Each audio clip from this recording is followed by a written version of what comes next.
Boa noite, Bom pessoal. dia. Boa noite a todos. Estamos aqui mais uma terça-feira, às 20 horas, para poder fazer o estudo de mais um capítulo da obra nos domínios da mediunidade. Estamos aqui eu, Val, o João, Carlos e o Rodrigo, né? E vamos Olá. então iniciar com uma oração que o João vai fazer para a gente, né, João? Perfeitamente. Hoje estou aqui um pouco distante da minha casa, de onde usualmente eu transmito. Estou visitando a minha filha, bem do outro lado do país, né? E é com muita alegria que eu faço essa oração aqui do lar dela, né? Quero convidar vocês a fecharem os seus olhos, a se recolherem aos seus corações, onde quer que vocês estejam, e que essa prece nos irmane, que ela nos permita chegar, de fato, aos pés do nosso Mestre Jesus. Jesus amado, Mestre querido, que estamos nós, seus filhos, humildemente prostrados a seus pés, pedindo que tomes nossa voz, nossos olhares, nossos corações como seus, e que fale através de nós aquilo que precise ser falado, aquilo que precise ser ouvido nesta noite. Abençoa, Senhor, com a sua mão protetora, todos aqueles que estiverem conectados conosco através dessa transmissão, os amigos encarnados, os amigos desencarnados, onde quer que estejam. Abençoa também, alcança com a sua mão protetora todos aqueles que virão ouvir esta live em momentos posteriores, uma vez que ela ficará gravada, e que a qualquer momento que ela for acionada, que ela possa propiciar paz aos corações, que possa propiciar pensamentos positivos àqueles que dela se acercarem. Torna-nos, Senhor, autênticos profetas do seu amor, que nós possamos testemunhar com a vida as palavras que ora trazemos, e que, ao longo dessa transmissão, nós possamos ter assistido imensamente por nossos mentores, por nossos anjos guardiões, que a sua verdade se torne a nossa verdade. Que assim seja, pela sua infinita misericórdia. Amém. Amém. Assim é. Então vamos iniciar pela música. Não ficou muito boa a gravação, não, mas o que vale é a intenção. E a letra da música também, que a gente vai transmitir para vocês.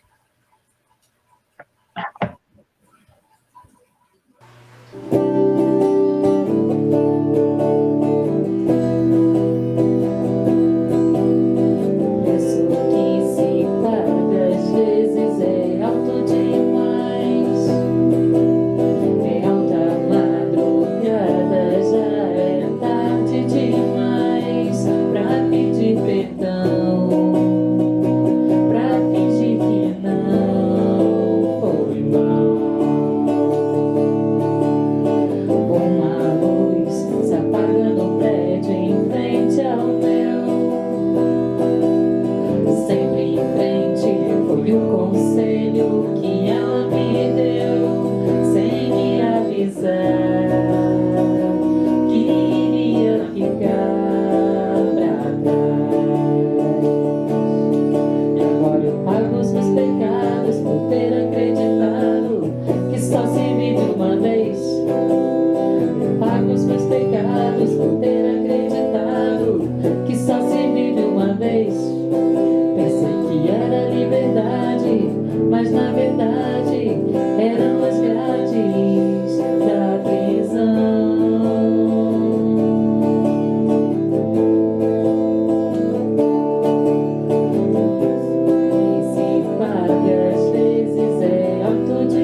te chamar aqui, aí saiu da Então, gravação, porque eu não estou conseguindo ouvir.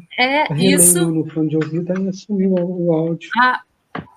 A música, ela é muito expressiva e muito importante para esse capítulo que a gente vai estudar hoje, porque ela fala várias vezes, né, que eu pago os meus pecados por ter acreditado que só se vive uma vez. E daí, a cada final desse refrão, ela fala, uma vez, pensei que era liberdade, mas, na verdade, eram as grades da prisão. Depois ela fala,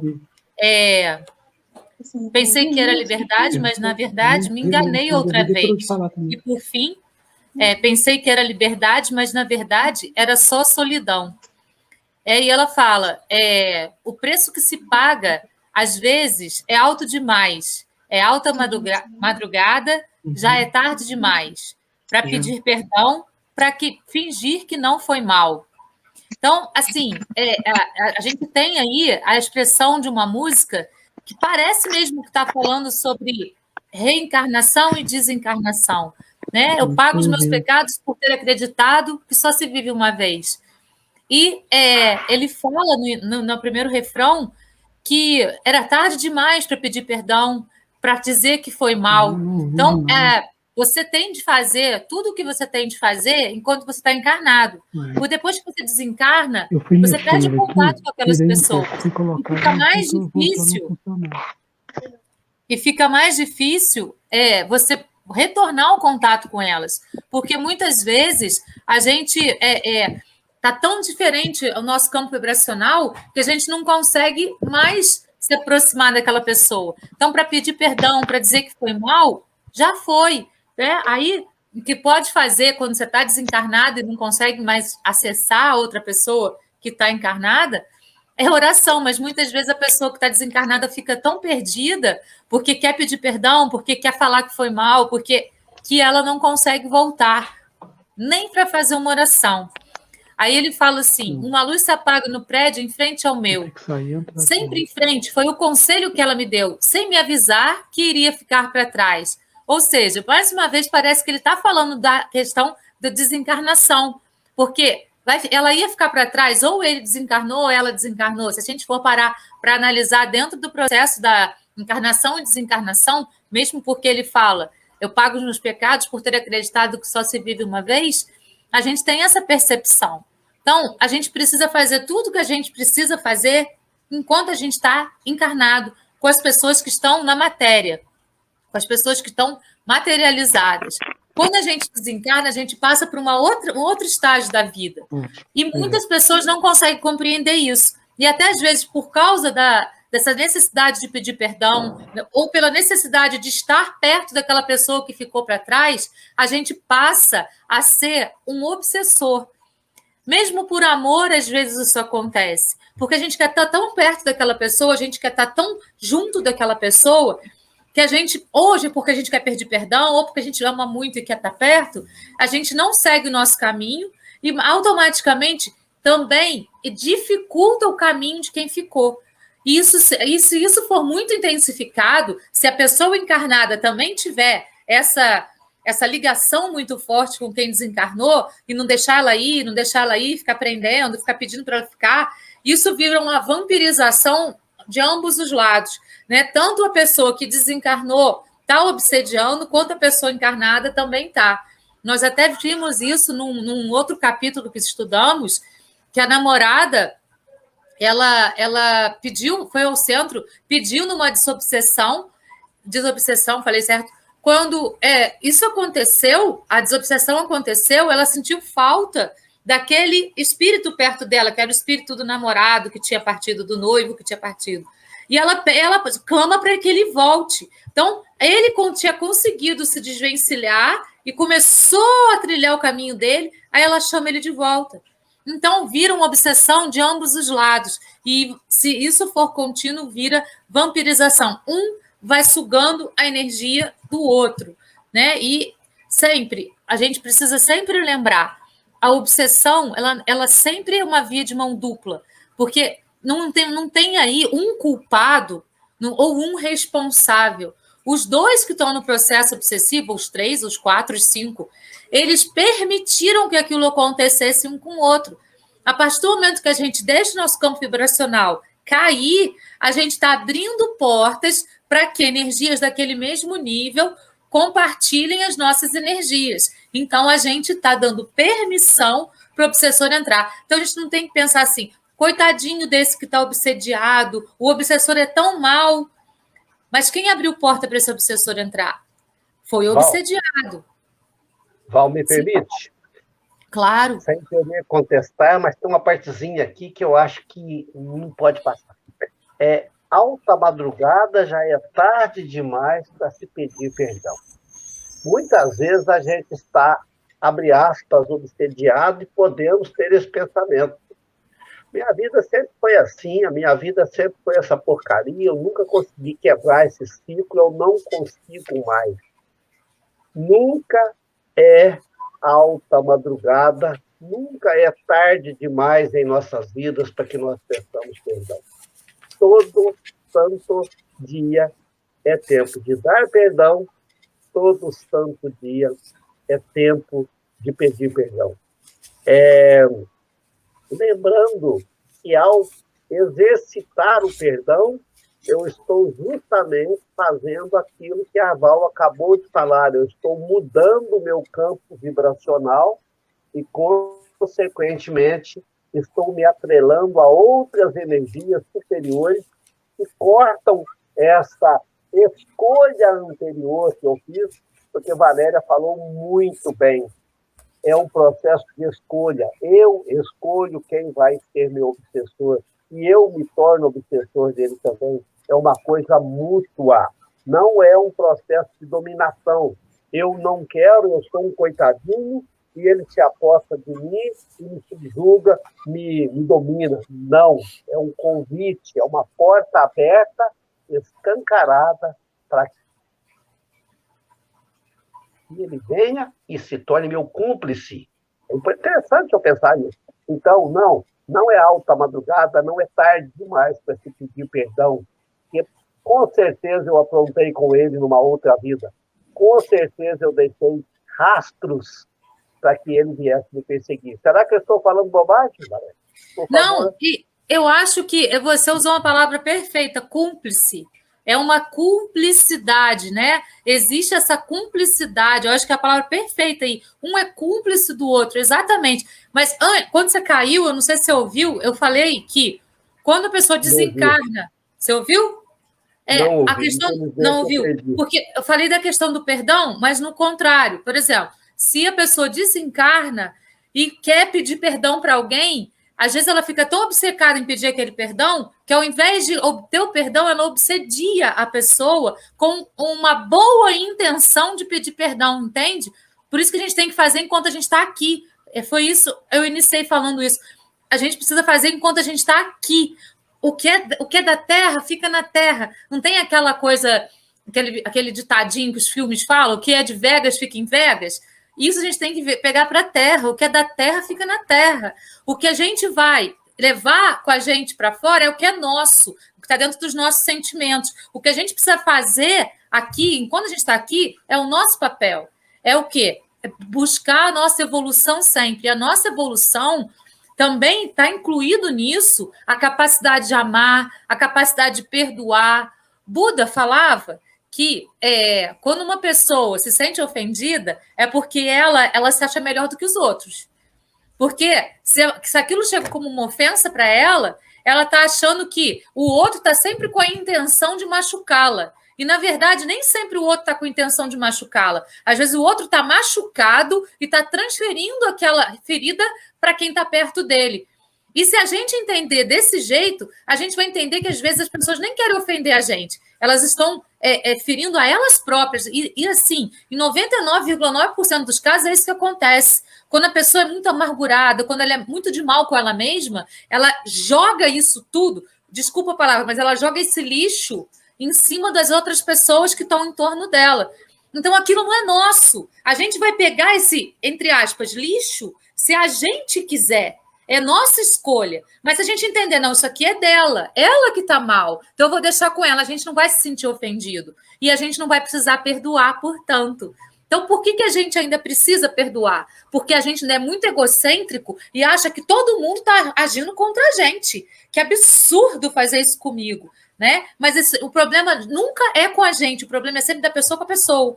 Só que a gente não consegue perceber isso ainda. A gente ainda toma como algo que seja problemático para a gente. E Buda já falava isso lá atrás. Então, pode ser um aprendizado. Ao invés de a gente querer olhar tudo que acontece e achar, nossa, isso é para mim, e cooptar aquilo, e puxar aquilo, e comprar aquilo, e ficar com aquilo, deixa com o outro. E entende que a pessoa está passando por um momento difícil, por um momento ruim. Ah, mas esse momento dessa pessoa não passa nunca. Então tá, mas é o momento dela. E você, como que tá? Se a gente estiver equilibrado, a gente vai entender isso. E aí o perdão, ele não vai mais a gente não vai mais necessitar perdoar, porque a gente não vai mais se sentir ofendido. Percebe? Esse é o processo. Mas enquanto a gente ainda se sente ofendido, é importantíssimo a gente exercitar o perdão. Enquanto a gente não chega nesse nível que Buda falou para a gente aí. Né? Então, assim, por isso que a gente achou que essa música era muito representativa. O título dela é O Preço. O Preço. O que ele está falando? Tudo que a gente planta, a gente colhe. É o preço, né? É isso aí. Então, eu pago os meus pecados por ter acreditado que só se vive uma vez. Nós espíritas sabemos que não é assim. E que nós precisamos aproveitar cada oportunidade de encarnação e de desencarnação e de encarnação. E para a gente também sair do ciclo da encarnação e desencarnação, a gente precisa se aprimorando passo a passo. É isso aí que a gente precisa fazer. E esse capítulo vai falar justamente sobre essa questão de... ela me falou isso, mas eu não sabia que ela ia ficar para trás, né? Então, ele foi e ela ficou. E aí, quando isso acontece, como é que a gente age? De que maneira a gente vai trabalhar isso? Você quer contar um pouquinho sobre o capítulo, Rodrigo, para o pessoal entender? Eu já falei muito hoje, né? Não, e tá... O perdão é sempre um tema muito delicado, né? Porque nas nossas fragilidades, nós encontramos nossos egoísmos, nossas vaidades, e aí não perdoar é querer tomar um veneno querendo que o outro morra, né? Exatamente. É dar um tiro no pé querendo que o outro fique manco, porque ele me magoou, né? E para passar para o capítulo, eu já conversando com amigos, né? Quando a gente é magoado, quando alguém nos incomoda profundamente, muitas vezes algumas pessoas, a gente também, às vezes, já deve ter falado e não prestou atenção, a gente diz assim, você vai ver, Deus está vendo, Deus vai fazer justiça. E aí eu conversando com uma amiga uma vez, eu falei assim, eu posso estar errado, mas da forma com que você está se expressando, você não está querendo justiça de Deus, não, você está querendo que Deus vingue você. E eu vou te confessar uma coisa, Deus não vai fazer nenhuma coisa nem outra, Deus não vai poder nem te escutar e nem te vingar, porque Ele não vai conseguir fazer isso. Para Deus isso é impossível. Ele pode te dar a oportunidade de você recompensar isso num tempo devido. Porque, indo para o capítulo, né, o capítulo é muito claro, né, ele trata de vampirismo sobre alcoólatras e fumantes. Dentro de um bar, é dito assim, um restaurante barato. Então, assim, um lugar frequentado por pessoas que estão com a moral mal trabalhada. Elas não valorizaram aquilo que aprenderam em algum lugar. É dito isso sobre os vampiros. Né? Os espíritos que estão vampirizando, Hilário uma hora pergunta, mas como assim? E aí o Aulus é muito claro, ele diz assim, são espíritos que, quando encarnados, até iam frequentar cultos religiosos nas mais diversas denominações, mas eles não conseguiram apreender. E aí apreender aqui é uma palavra que eu estou querendo usar, né? É aprender aprisionando aquilo que é de bom dentro de nós, né? Por quê? Porque o Hilário, quando ele vê que existe vampirização ali naquele ambiente, ele pergunta, mas aqui também é possível encontrar situações mediúnicas? E Aulo diz para ele, em todos os lugares.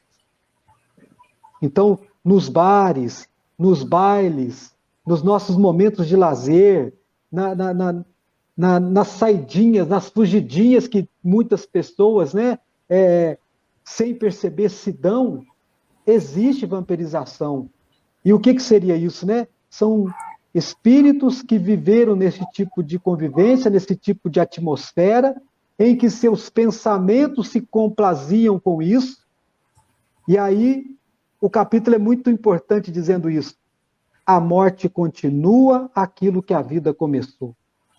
Então, tudo aquilo que eu vou nutrindo na minha existência corporal hoje, vai permanecer comigo lá no futuro.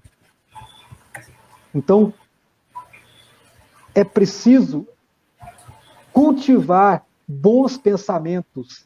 Este capítulo reforça os outros demais 14. Tudo é pensamento. Porque ele diz assim, onde há pensamento, há correntes mentais. E onde há correntes mentais, existe a associação. Nós vamos nos associando a pessoas que pensam igual. Nós vamos nos associando a pessoas que praticam as mesmas atitudes que nós. Então eles entram num bar e veem espíritos se embebedando do hálito de quem é alcoólatra.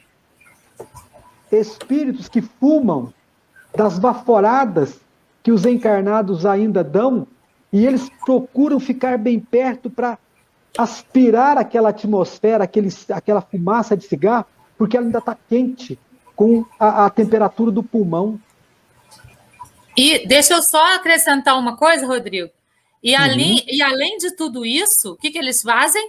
Eles conseguem fazer com que aquilo seja mais forte ainda, percebe? Eles ativam, eu estou botando as imagens aqui para vocês verem, para que a pessoa beba mais, para que ele possa assimilar mais. Então, assim, na maneira...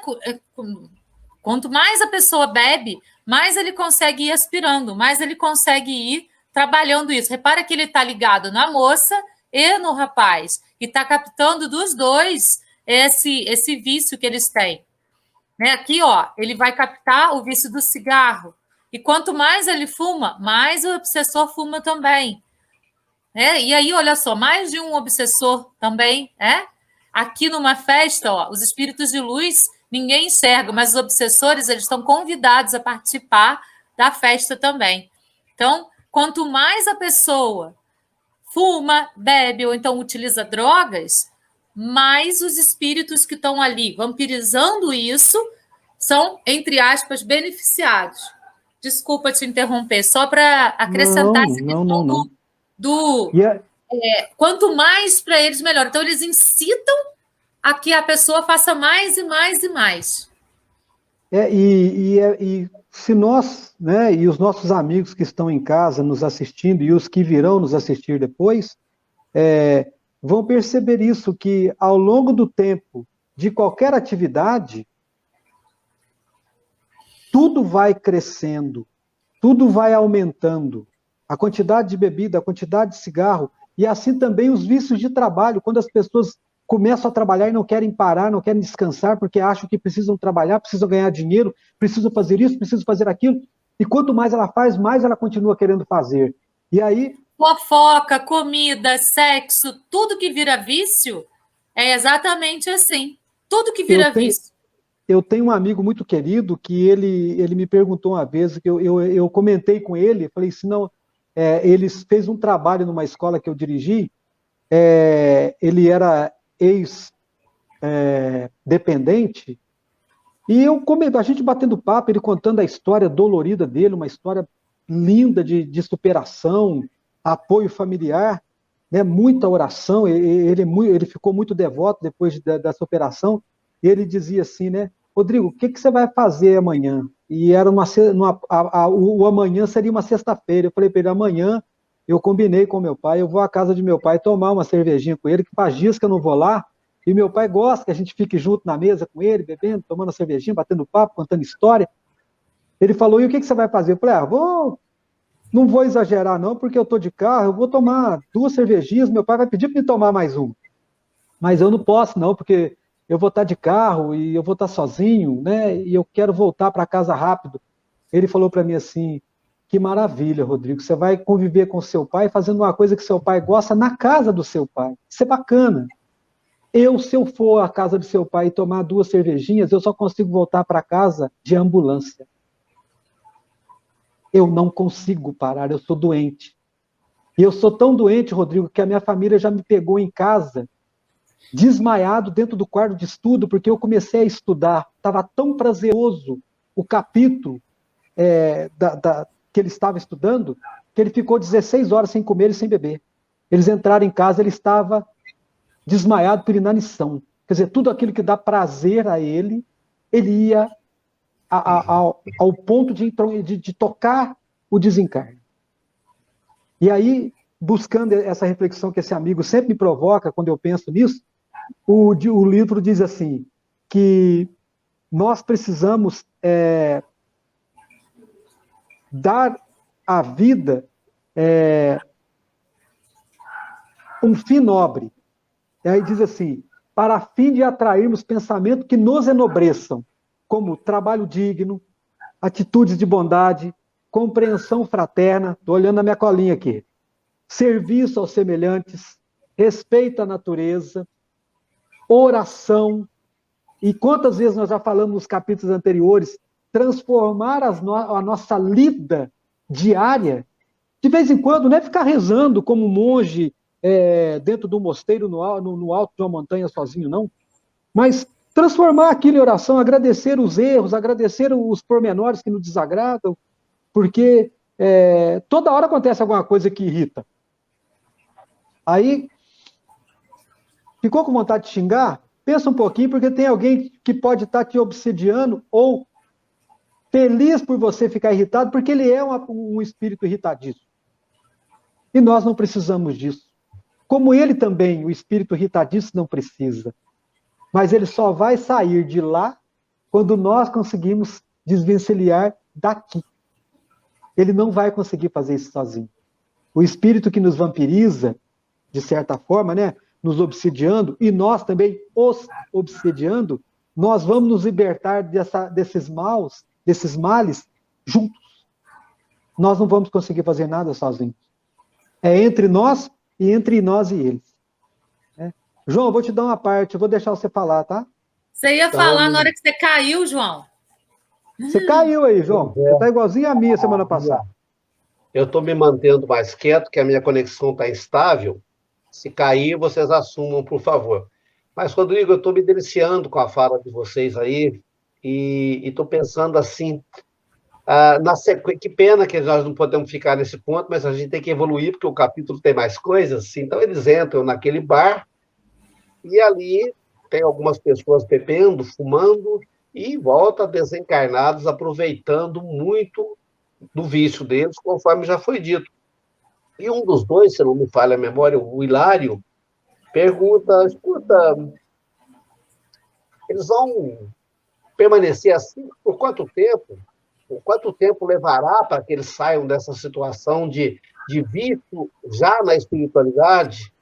E aí a resposta vem, eu não quero ler, não, vem no sentido de, olha, vai demandar muito esforço, vai demandar muita vontade, muita luta pelos caminhos que você acabou de citar. Mas e se eles não quiserem? A pergunta que vem é esta. E se eles não quiserem? Aí a resposta do Alves é muito interessante. Ele fala que serão abertos, que existem muitos caminhos, né? Há dolorosas reencarnações que significam...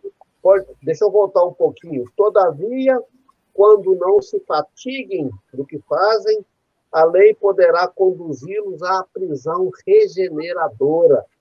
E ele pergunta como? Há dolorosas reencarnações que significam tremenda luta expiatória para almas necrosadas do vício. Temos, por exemplo, o mongolismo, a hidrocefalia, a paralisia, a cegueira, a epilepsia secundária, o idiotismo, a aleijão de nascença, muitos outros recursos. E aí, se nós não nos apegarmos à doutrina espírita, nós não entenderemos o porquê de tantas coisas, né? A letra da música, eu quero voltar nela de novo, só um pedacinho, eu fiz uma colinha aqui, só que eu rolei a minha cola. Às vezes se paga um preço alto demais, diz a letra da música, alguma coisa assim. Eu fiz a cola, estou desenrolando ela aqui agora. O preço que se paga, às vezes, é alto demais. Alto mesmo é a misericórdia de Deus. Elevada é a misericórdia de Deus. O preço que nós pagamos é sempre menor que as nossas culpas, que as nossas mágoas. Mas nada fica sem ser pago. Mas o interessante é a gente lembrar que não é Deus, não é espiritualidade, que impõe nada disso para a gente. É porque, senão fica parecendo assim, a gente faz, eles vão fazer a gente... Não, somos nós que escolhemos. Porque a gente se sente tão culpado, mas tão culpado, que a gente quer voltar com algum tipo de problema para poder sanar aquilo que a gente fez para o outro. Então, a gente escolhe isso. Isso, eu acho que é um ponto fundamental, a questão da escolha, né? Pois é, eu queria chegar lá, porque senão a gente fica pensando num Deus contador com um grande livro na mão, o Rodrigo ela pensou uma bobagem aqui, deixa eu anotar, vai ter que pagar, né? Aí ia ser aquilo que o Rodrigo falou, deixe estar, você vai ver. Deus vai... Não, são as nossas culpas. A Val falou disso na aula anterior. Com a medida que nós erramos e construímos uma culpa para nós, nós nos vemos obrigados, aquilo fica registrado no nosso perispírito, e nós nos vemos obrigados a pagar, a fazer uma ação que te retire aquela culpa. Então, o conselho que aqui se dá é não desenvolver culpa, mas aprendizado. Exatamente. Como é que eu posso resolver essa situação? O que eu devo aprender? Meus erros, meus bons professores. Meus erros, meus melhores professores. Todos nós nessa terra evoluímos por erro, repetição, até chegarmos ao acerto. Eu lembro... Oi? Desculpa te interromper, mas eu encontrei aqui, nessa fala que você leu no capítulo, ele diz depois, na continuação, eu acho que cabe muito bem dentro que você está colocando com o reforço da Valéria, diz assim, que tudo isso que você falou, né, mongolismo e depressão e tal, cefalia, são recursos angustiosos, mas necessários e que podem funcionar em benefício da mente desequilibrada. Mente desequilibrada nos lembra novamente pensamento. Ou seja, nós precisamos nos manter afastados dos pensamentos que nos levam a devaneio do mal, como se fossem prazeres. Então, sim, encontrar prazer nas coisas sem me entregar ao devaneio daquilo. E aí ele fala assim, muitas vezes desde o berço, em plena fase infantil, porque senão a gente vai ficar pensando que vai chegar um momento em que nós vamos ser médiuns, parecido com essas grandes mentes maravilhosas que nós encontramos no Brasil, principalmente dentro do Espiritismo, por aceitarem e vivenciar isso. Aí ele diz assim, ser médium não quer dizer que a alma esteja agraciada por privilégios ou conquistas prévias, feitas. Não é. É essa coisa que você falou. Erro, acerto. Erro, acerto. E aí eu vou aprendendo, eu vou me recuperando. Assim como uma criança que não conseguiu passar de ano direto porque alguma coisa ficou em aberto, ele tem um período para recuperar aquilo, para tentar alcançar o nível dos colegas, para continuar junto. Se ele não conseguir, hoje tem sido um tabu, né? Quando se retém uma criança para que ela, ou qualquer tipo de aluno, mas é uma forma de amor ao fazer a pessoa dar tempo a si para ela, no tempo dela, alcançar aquele benefício. Disseste bem, tempo dela. Tempo dela. Algum tempo atrás, eu estava no Centro Espírita Humildade e Caridade, passando por um tratamento físico. E a pessoa que me estava atendendo lá, o irmão encarnado que me estava atendendo, não me lembro agora o nome, numa longa conversa comigo, ele falou: João, pense que você está corrigindo um problema para a eternidade. Às vezes, um problema que não se resolve da noite para o dia. Às vezes é preciso uma luta longa, contínua, uma batalha penosa, às vezes de uma única vida. No livro Muitas Vidas, Muitos Mestres, que não é um livro espírita, mas que nos ensina muitas coisas, a pessoa que está coordenando o livro, ele pergunta por que alguns têm mais sorte do que os outros, por que alguns conseguem mais evolução mais rápida. A resposta vem muito interessante. Ele fala: nós somos um diamante com 1000 faces. Em cada encarnação, nós damos polimento em uma face. Pode ser que nessa encarnação, eu, João Carlos, esteja dando polimento no vício, por exemplo, de beber, mas que esse vício não seja problema da Valéria. De repente, o dela seja um outro bem diferente. Cada um de nós luta uma luta lenta, pacienciosa, mas definitiva contra alguma coisa. E um detalhe, o Chico fala muito claro: ninguém pode voltar no passado e mudar o passado, mas todo mundo pode fazer um novo presente, um novo futuro. Palavras não são essas, mas o sentido é esse. O que ficou para trás não deve ser gerador de culpa, deve ser gerador de observação. Onde eu errei? Como eu posso fazer melhor daqui para frente? Como eu posso, de repente, me redimir primeiramente comigo mesmo, para depois sobrar amor para aqueles que estão à minha volta? Eu acho interessante que é um capítulo de misericórdia, não de punição. Não é assim: você me paga, você me sacaneou e eu vou me vingar. Não. Deus é amor, não nos esqueçamos disso. É uma chance que nós mesmos pedimos para que nós possamos fazer nova semeadura. Estou falando demais. Eu que estava quieto, agora estou monopolizando a fala. Deixa eu calar meu. É exatamente isso. Quanto mais culpa a gente acumula, porque na existência, se a gente entende que a gente está numa grande escola e que a gente vai ter dificuldade numa questão, facilidade na outra, e nessas que a gente tem dificuldade, a gente precisa aprender, aí a gente vai para frente. Mas se a gente, em cada dificuldade, a gente se culpar, a gente estagna. A culpa faz a gente estagnar. E ela gera o que comumente se chama de karma. E isso o próprio Espiritismo fala. O que gera o karma é a culpa. Sua culpa vai gerar o seu karma. Então, você se culpa por alguma coisa, você já se colocou no banco dos réus, já se puniu e já quer o castigo. E aí a gente traz o castigo para a gente, certo? Agora, se a gente vir tudo como aprendizado, aí a gente vai passo a passo caminhando para frente. Beleza, errei aqui. Mas por que eu errei? O que aconteceu? Fazer, então, uma retrospectiva daquilo para entender em que momento errou. Na próxima oportunidade, a gente vai poder, então, dar um passo mais assertivo.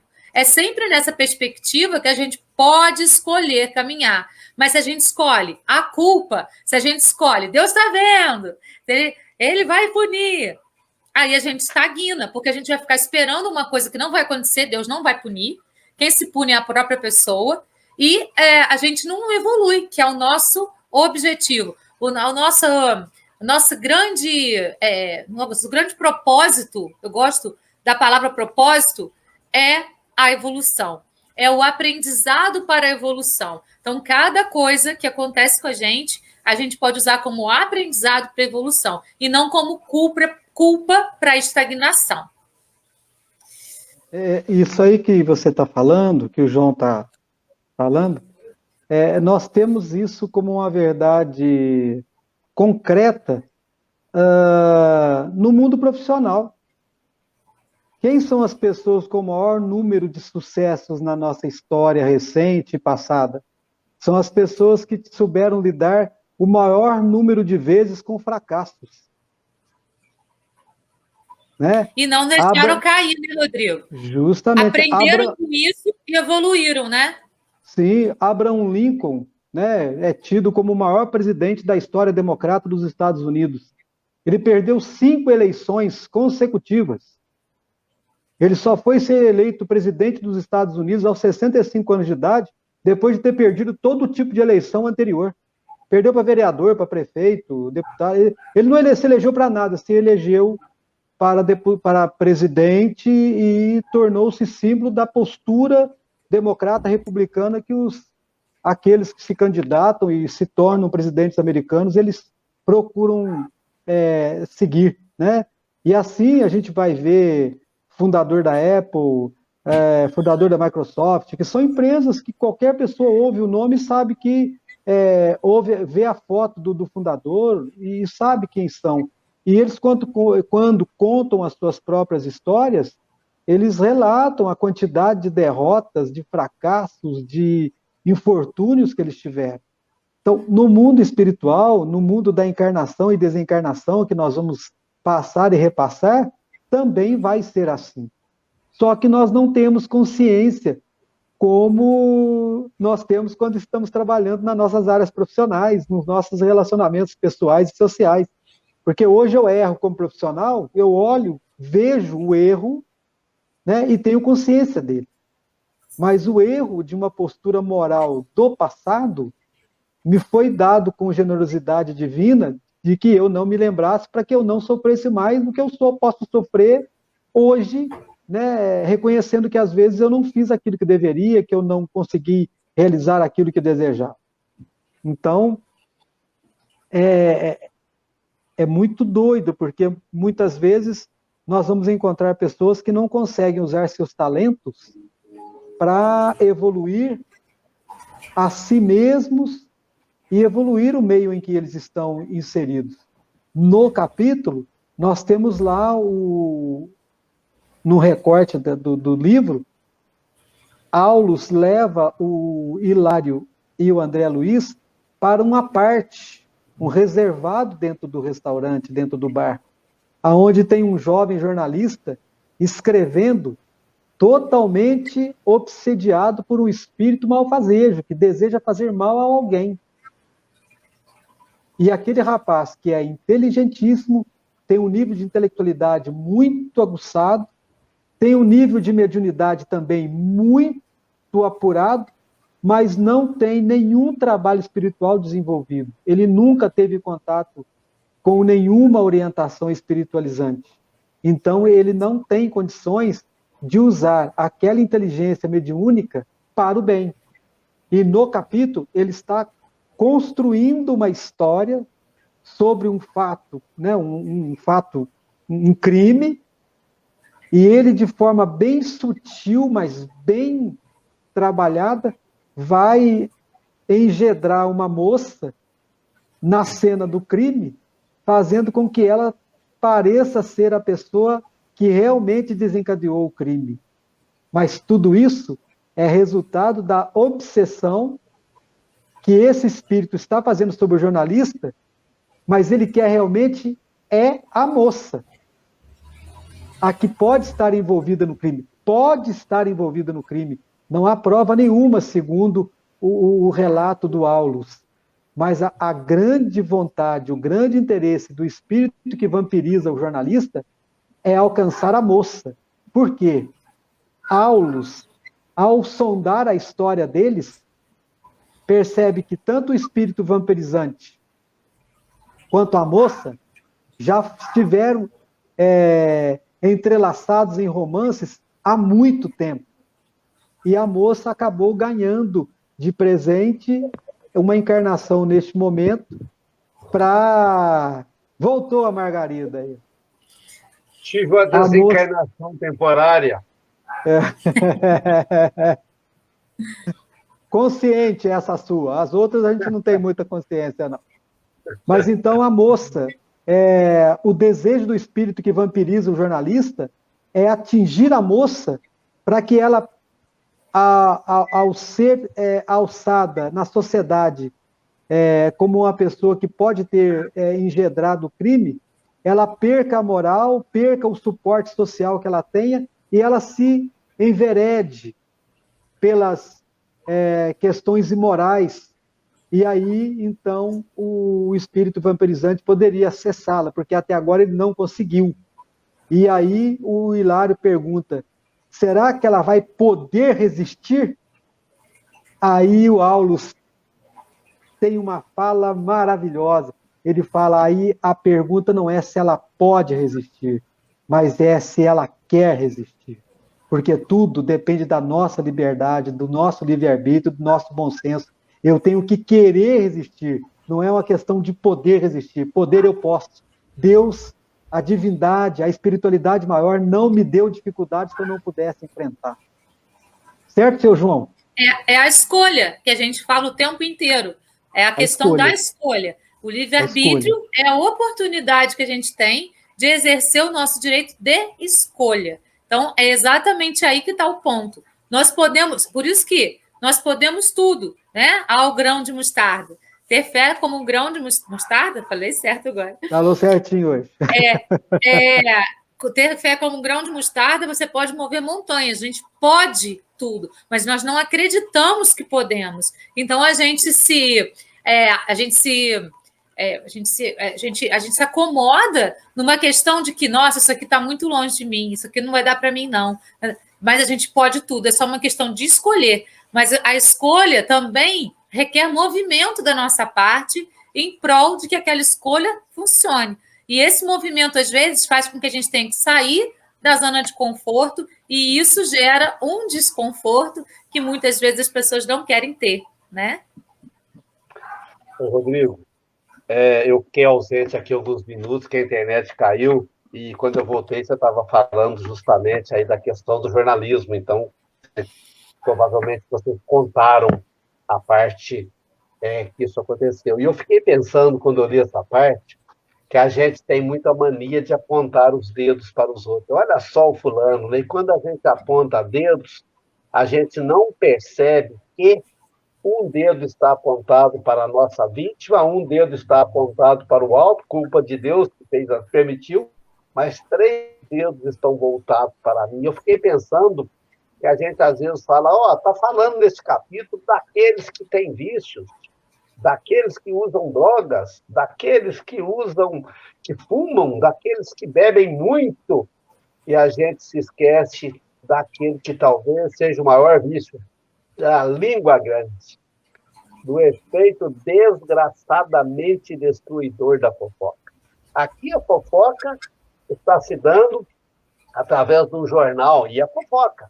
Mas e a fofoca dita na janela da minha casa, agora dita pela internet?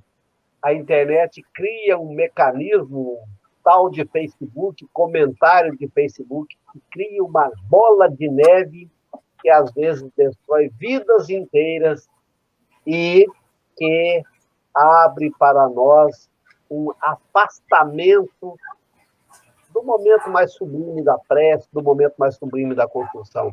A necessidade da reforma interior nossa. Talvez este seja nosso maior vício para este momento. Verdade. O vício da fofoca é um vício terrível mesmo. E que nem você falou, ele está se expandindo e está fazendo... Ele muda até a história pela internet, por tudo. Consegue mudar o rumo da história, né? É muito complicado isso. A gente tem que tomar bastante cuidado. Nesses tempos políticos de muita agressividade mútua, meu Deus, nós temos que tomar muito cuidado com o que falamos e sermos muito seletivos com o que ouvimos. e com o que compartilhamos também, né, João? Porque às vezes chega uma notícia, chega um negócio, a gente nem pesquisa, já pum, aí o outro pum, aí você compartilha para 10, esses 10 viram 50, esses 50 viram 100, e aí às vezes aquilo era a maior mentira. Então tem que tomar muito cuidado com o que a gente compartilha, com o que a gente está passando para frente. Antes a gente tem que pesquisar para ver se realmente é verdade. Se sentir insegurança, não compartilha. Se for falar mal de alguém, é melhor não compartilhar, mesmo que seja verdade, né? É preferível ficar quieto, porque sempre é aquela coisa que a psicologia fala, né? Quando Paulo fala de Pedro, eu sei mais de Pedro do que de Paulo, não é assim? É alguma coisa nesse sentido. Eu não sei se vocês lembram, numa das falas anteriores, eu falei das 3 peneiras. Quando alguém vai falar alguma coisa, é uma historinha que alguém chegou para um senhor com quem ele trabalhava e falou, você já ouviu dizer o que falaram do Rodrigo? Eu falei, peraí. Antes que você me conte, você já passou isso pelo crivo das 3 peneiras? 3 peneiras? Sim, a primeira peneira é a peneira da verdade. Você já checou se isso é verdade? Não chequei, então não quero ouvir.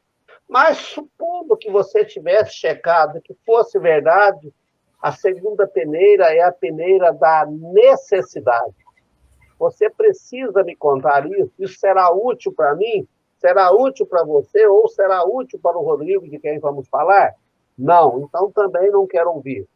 Mas, supondo que as 2 primeiras peneiras tenham sido checadas e passamos por ele, tem a terceira peneira, talvez a mais definitiva, a peneira da caridade. Isso trará benefícios? Sim, fale. Não, feche a sua boca e guarde com você. É cristão, às vezes, saber se calar. Rodrigo, você foi colocado aqui só de exemplo, viu? Estou vendo. Eu estou precisando pensar direitinho nos meus modelos aí, se eu não estou fazendo nada muito errado. Errado eu estou, né? Sempre a gente está errando.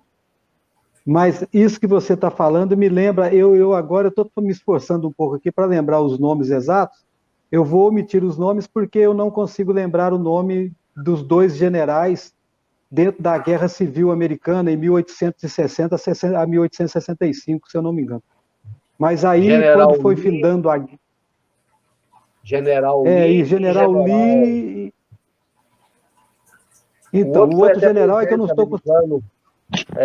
Eu acho que é o Benjamin Franklin. Eu acho que é. Mas eu não tenho certeza agora. E aí eles viram e falam assim, o senhor vai perdoá-lo depois da guerra? Ele falou, vou. Mas o senhor sabia que ele odeia o senhor? Ele falou, sabia. Mas ele odeia o senhor vai perdoá-lo? Ele falou, eu sei, ele me odeia, mas eu não o odeio. O senhor sabe que ele fala mal de você? Eu sei, mas eu não quero falar mal dele. A história é mais ou menos isso, quer dizer, mesmo que o outro fale alguma coisa, não adianta. Quando a pessoa está falando mal de alguém, principalmente no primeiro momento, não adianta você tentar revidar, mesmo que a verdade esteja com você, porque isso gera um tumulto que confunde você, o outro e as pessoas que estão envolvidas, né? Porque isso está me levando a pensar aqui, num determinado momento em que vai findando o capítulo, ele diz assim, se nossos irmãos encarnados, visivelmente confiados é vastidão, resolvessem considerar o próprio caminho, e se voltassem à regularidade através da renovação mental, como alicerces do bem, eles conseguiriam mudar de vida? Aí o Aulus diz assim, ele faz uma exclamação muito prazerosa, né? Isso seria ganhar tempo, recuperando a si mesmos e amparando com segurança os amigos desencarnados, usando a alavanca da vontade, ou seja, a alavanca da vontade, uso da liberdade e do livre-arbítrio. Atingimos a realização com verdadeiros milagres. Entretanto, para isso, precisariam despender esforço heróico. Porque não é um esforço de fazer força e sofrer, mas o primeiro esforço é o da persistência em fazer o bem.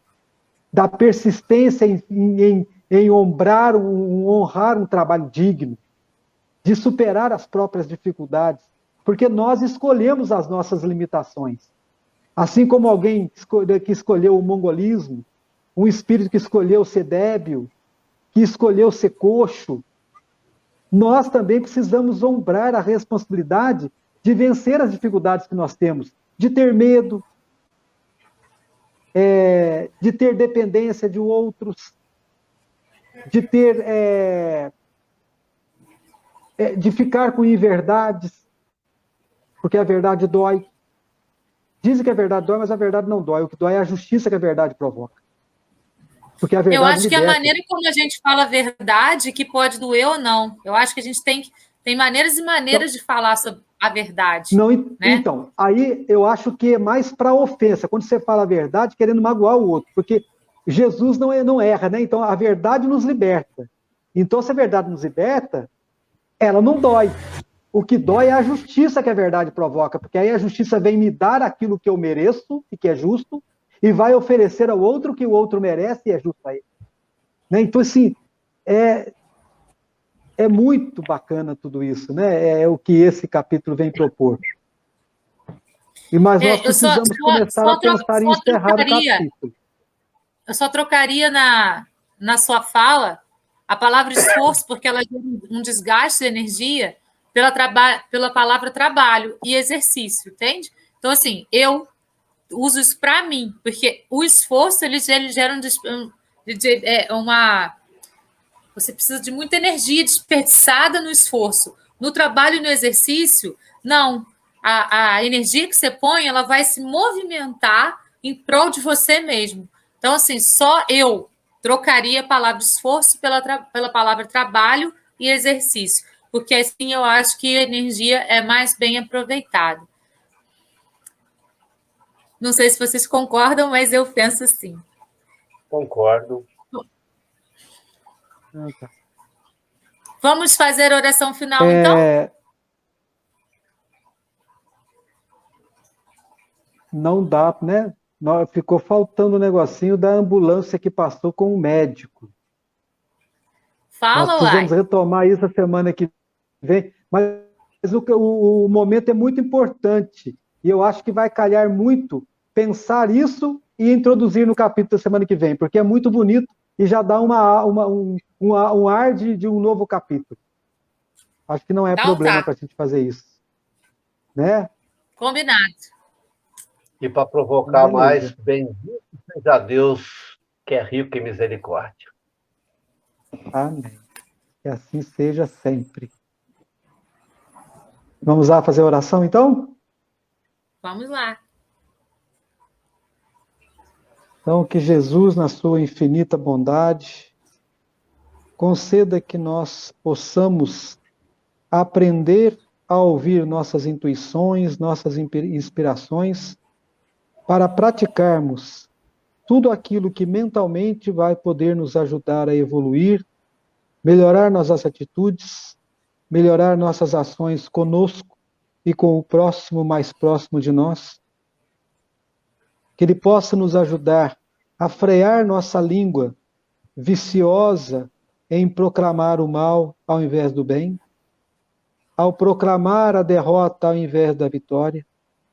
Que Jesus possa nos inspirar pelas suas palavras, através de nossos mentores e guias, para que todos, nós aqui trabalhando, e todos aqueles amigos queridos que nos ouvem, que Deus possa tocar no coração de cada um de nós, através de nossos mentores, para que nós possamos aliviar o mundo da maledicência e possamos trazer ao mundo a benfazeja notícia do Evangelho.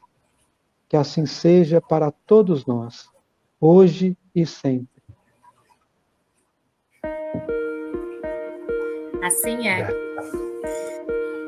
Obrigada, pessoal, pela presença de todos. Obrigada pela companhia de todos vocês, pessoas que nos assistiram agora presencialmente, pessoas encarnadas, desencarnadas e que vão assistir depois que a live ficar gravada.